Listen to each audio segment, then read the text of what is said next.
আপনি আমি সবাই কিন্তু খুবই সাধারণ। আসলে আমরা কেউ অসাধারণ হয়ে জন্মাই না। সাধারণ হয়েই জন্মাই। সুতরাং এই সাধারণত্বটা বজায় রাখা কিন্তু খুব জরুরি। সবার আগে বলে দিই আজকে এত গরম পড়েছিল এইজন্য আমার মুখের অবস্থাটা এরকম। তো তোমাদেরকে স্নান-টান করে এসে আ জাস্ট রান্নাবান্না শুরু করে দিয়েছি। সেটা নিয়েই ভিডিওটা শুরু করলাম। তো দেখুন এখানে আমি আজকে করব ডিমের ডালনা আর করব আ পটল আলু দিয়ে চিংড়ি মাছ আর চাটনি আর ডাল। তো আজকের এই মেনুটা একটু বেশি হয়ে গিয়েছে কারণ আ আজকের মানে উম যেহেতু পটল করব সেইজন্য একটু ডাল করতে হলো। আর চাটনিটা আমার শ্বশুরমশাইয়ের খুবই প্রিয়। সুতরাং আমাদের বাড়িতে একটু চাটনি হবেই রোজ। তো সবাই খায় না, ওনার জন্য হয়। তো এখানে দেখুন ডিমের ডালনাটাতে আমি আ তরকারিটা আগেই ফুটে গেছিল। তার মধ্যে আমি ডিমগুলো ভেজে রেখেছিলাম, দিয়ে দিলাম। তো যেটা বলছিলাম, মানুষ কিন্তু সাধারণভাবে বাঁচতে ভালোবাসে। আমি, আপনি সবাই কিন্তু খুব সাধারণ। এই সাধারণত্বটা এতটাই মানুষকে আনন্দ দেয়, দেখবেন অল্প কিছু হলে ভাগ করে খাওয়া, অল্প কিছুতে সন্তুষ্টি বোধ করা, এটা কিন্তু অনেক ভালো একটা জিনিস।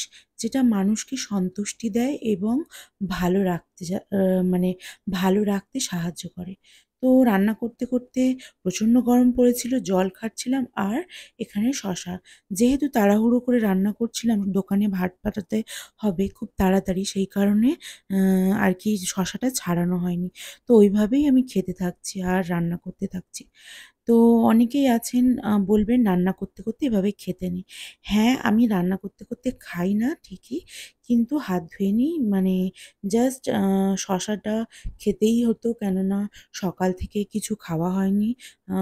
শুধু জাস্ট অল্প একটু ওটস বানিয়েছিলাম কিন্তু সেটাও আজকে খাওয়া হয়নি। একটু তাড়াহুড়োতে আছি সেই কারণে। তো এখানে বড়মশাইয়ের জন্য চা বানাচ্ছি। বড়মশাইকে সকালবেলা চা দিই না। কিন্তু বিকালবেলা যখন আ ও চা খাবে তখন আর ওকে মানে উম বাইরে থেকে কিনতে হবে না। তো সেই কারণে আমি বানিয়ে দিচ্ছি এবং উম এই ফ্লাস্কের মধ্যে চাটা দিয়ে দিচ্ছি। ওর ভাত নিয়ে যাবে, শ্বশুরমশাইয়ের ভাত, সবার ভাত যখন যাবে, তো তখন আমি এই চাটাও পাঠিয়ে দেবো ওদের জন্য। তো জাস্ট এখানে আ হয়ে গেছে চাটা। আমি ফ্লাস্কের মধ্যে ভালো করে উম মানে টাইট করে আটকে দেবো কেননা আ ঠান্ডা হয়ে যায়। তো এখানে আমি ডাল বানিয়ে নিচ্ছি। একটু কাঁচা লঙ্কা আর একটু পেঁয়াজ দিয়েছি। তারপরে দেবো সিদ্ধ করে রাখা ডাল। আমি আগে থেকে ডালটা সিদ্ধ করে রেখেছি। তারপরে এর মধ্যে ডালটা কিন্তু দেবো। আ তো আপনারা যারা, যারা বলছেন, "দিদিভাই তোমার ভিডিও ভালো লাগে।" তো সবাইকে অনেক, অনেক ধন্যবাদ। আর যারা বলছো যে, "দিদিভাই তোমাদেরকে ভালো লাগে না, তোমরা জাস্ট অন্য গ্রহের প্রাণী।" তাদেরকেও ধন্যবাদ। আর যারা অনেক মোটিভেট করছো, আমাকে বলছো, "খারাপ কমেন্টস আসবেই। তো তুমি কিছু মনে করো না। তুমি তোমার মতন ভিডিও বানাও।" তাদেরকে ভালোবাসা, অনেক ভালোবাসা দিতে চাই। কারণ মানুষকে ডিমোটিভেট সবাই করতে পারে। এভাবে মোটিভেট করতে কেউ পারে না। তো এখানে পটল চিংড়িটা বসিয়ে দিয়েছিলাম। পটল চিংড়িটা একদিকে হচ্ছে আর ডিমের ডালনাটা হয়ে গেছে। ডালটা বসিয়েছি। আমি ডালটা কাঁচা লঙ্কা দিয়ে করছি কারণ এত গরমে শুকনো লঙ্কা আমাদের বাড়িতে চলে না। সেই কারণে আমি খুবই কম তরকারিতে গুঁড়ো লঙ্কা দেওয়ার চেষ্টা করি। গুঁড়ো লঙ্কা খাওয়া কিন্তু খুব একটা ভালো নয়। সেই কারণে তো এখানে পটল চিংড়িটা দেখুন আরেকটু মাখা হবে। আ আস্তে, আস্তে হচ্ছে। কিন্তু কেন জানি না আজকে আমার একটু দেরি হয়ে গিয়েছিল জিম থেকে নামতে আর সকাল থেকে মনটাও ভালো নেই। সেই কারণে আজকে একটু দেরি হয়ে গিয়েছে। তো ডিমের ডালনাটা হয়ে যাওয়ার পরে ওটার মধ্যে গরম মসলা দিয়ে দিয়েছিলাম। আর এখানে পটল চিংড়িটা দেখিয়ে নিচ্ছি।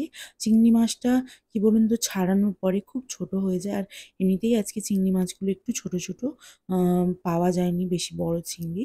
সেই কারণে আর এখানে ডালটা হয়ে গেছে। ডিমের ডালনাটা গরম মসলা দিয়ে ঢাকা দিয়ে দিয়েছি।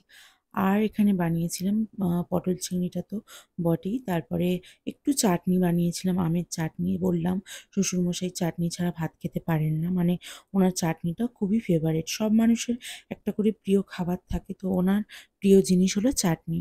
তো এই যে আমের চাটনিটা আ একটু আ মানে বাকি ছিল, তো তাড়াহুড়োর মধ্যে করছি। আর কড়াটা দেখে কেউ মনে করবেন না যে ভালো করা না। কিন্তু আমি এভাবেই তাড়াহুড়োর তো মধ্যে ফাইনালি ছিলাম। রান্নাবান্না সব কমপ্লিট করে এখানে নিয়ে চলে এসেছিল আম বাজার থেকে। তো আমি সেগুলোকে ভালো করে একটা মানে ঝাঁকার মধ্যে তুলে রাখছিলাম। যেহেতু আমগুলো খুব একটা পাকা ছিল না, হালকা একটু মানে শক্ত ছিল, সেই কারণে আমি ফ্রিজে রাখিনি।